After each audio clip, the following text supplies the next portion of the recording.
Mira, la medicina alopática, que es la medicina que se practica en Occidente y que está muy evolucionada, imaginémonos todo lo que ha evolucionado,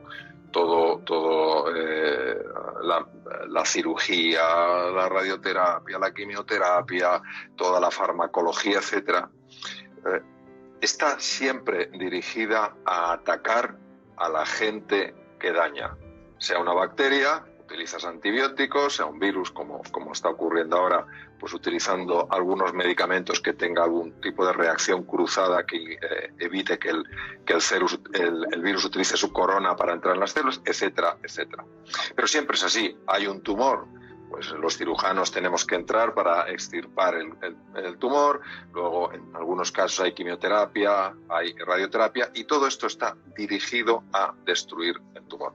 Pero en la medicina alopática, en la medicina nuestra, a pesar de lo avanzada que es, no está considerado, por lo menos de forma esencial, lo importante que es cuidar al organismo para que el organismo sea hostil a la bacteria, para que el organismo sea hostil al virus, para que el organismo sea hostil al desarrollo de mutaciones.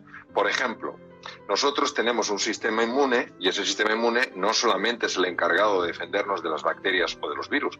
El sistema inmune es el encargado, entre otras cosas, de detectar cuándo se ha producido una mutación, es decir, cuando una célula se ha transformado en lo que se llama una célula renegada, que es una célula maligna, para destruirla. Bien, de cómo favorecer que el organismo esté en la mejor situación, en las mejores condiciones para hacer frente a la enfermedad, la medicina alopática, la medicina moderna, la medicina occidental en general no se ocupa. Sin embargo, la medicina tradicional tibetana, la medicina tradicional china, el ayurveda, etcétera, etcétera, sí cuidan mucho más esta dimensión. Por eso una medicina que sea integrativa tiene que abrazar ambas cosas. Es decir, si alguien tiene una peritonitis por una apendicitis perforada, por favor que le operen. Por favor que le operen, que no le den ningún tipo de planta medicinal. Ahora, hay muchas personas que se han sentido enormemente beneficiadas, incluso curadas, sobre todo en patologías crónicas, que quiere decir estables en el tiempo, con remedios que son mucho mejores que los que se utilizan en la medicina alopática, porque son remedios que lo que han hecho es sanar. Nosotros, desde la medicina alopática, curamos, es decir, con agentes externos, sea la cirugía, sea la quimioterapia, sea los antibióticos, lo que sea, procuramos eliminar el agente dañino. Gran parte de la medicina tradicional tibetana, la medicina tradicional china, el ayurveda, que es la India, lo que buscan no es ser indiferentes al agente patógeno, es hacer algo para que el cuerpo recupere su energía, recupere su fuerza. Entonces, si queremos hablar de una medicina de calidad, tenemos que hablar de una complementariedad entre ambas dimensiones y no aferrarnos a nuestro punto de vista y negar. Por ejemplo, no sé si estás familiarizado, Edgar, con el Qigong. El Qigong, yo tuve acceso a una serie de estudios científicos que se hicieron en China, traducidos al inglés, y eran totalmente científicos. Y era impresionante el impacto que tenía, el efecto que tenía en tumores, en un tipo de tumor linfático que se llaman los linfomas. Todos hemos oído hablar de los linfomas. Espectacular. Y tú cuando estudias Qigong, en realidad están hablando de energía, de una dimensión energética. Entonces, en la medicina tradicional, la medicina nuestra, la medicina occidental, la medicina alopática, esto de la energía suena un poco esotérico, raro. Es como que no lo ven. Como que claro, no lo ve, no lo puede medir, ¿no? Claro, pero es que muchas cosas que no se ven y no se pueden medir, no porque no las podamos ver y las podamos medir, no existen. Por ejemplo, ¿por qué las palomas se orientan? Las palomas se orientan porque son sensibles al campo magnético de la Tierra. Se orientan por campos magnéticos. Nosotros no vemos los campos magnéticos. Lo que no podemos decir es que no existan. Entonces, eso es lo que pasa a veces, que negamos realidades sutiles, porque como no las vemos, nos cargamos de arrogancia y decimos, esto no existe. No existe en tu estrecha recipiente mental. Ábrelo un poquito, explóralo, porque no todo lo que se dice que funciona, pero no te cierres a una visión limitada de ver las cosas. Bueno, ahí es donde entramos, Mario, quizá más en pasar de un papel más pasivo en cuanto a nuestra salud a un papel más activo, ¿no? En donde la parte mental, la parte física, la parte emocional está tan vinculado y cada uno nutre a la otra y la otra a la una, ¿no? Que ahí estamos, ¿no? En el gran, ¿no? Engranaje, ¿no? De nuestro sistema, dijéramos. Sí, tú fíjate, Edgar, qué cosa tan paradójica. Hay pocas profesiones donde la relación afectiva, el encuentro, la empatía puedan tener más importancia que en la profesión médica. Francamente, todos sabemos la diferencia de encontrarte un profesional de la salud que sea cercano, que sea amable, que te reciba con una sonrisa, a que te encuentres con una persona pues que no expresa esto. Claro, lo sorprendente es que, salvo en muy pocos sitios, en algunos lugares que yo conozco en Estados Unidos, en alguna universidad en España, a los estudiantes de medicina no se les habla de las emociones de sus enfermos. No se les habla de cómo comunicar con sus enfermos, de que una persona que se siente mal, se siente vulnerable, se siente frágil, y lo primero que hay que darles un sentimiento de seguridad.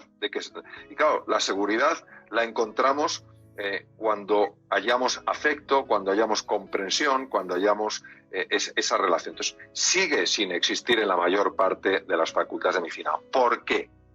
Porque, aunque hay una investigación aplastante por algunos de los centros de investigación más brutales, yo estoy en alguno de ellos y no te crees la tecnología que tienen, es un espectáculo. Y te das cuenta de que verdaderamente se puede demostrar cómo los elementos psicológicos, cómo los elementos afectivos llegan directamente a cambiar procesos químicos y procesos físicos. No deja de sorprenderte que esto no se haya extendido más y que a los estudiantes de medicina a lo largo de 6 años que estudiamos de todo, cuando digo de todo, es de todo, no haya un espacio de suficiente peso, de suficiente calado, para hablar de lo importantísimo que es cuando llega un enfermo a tu consulta o cuando vas a visitarlo a la habitación de un hospital, generar ese espacio donde ese enfermo se encuentre psicológicamente, afectivamente más tranquilo y más seguro.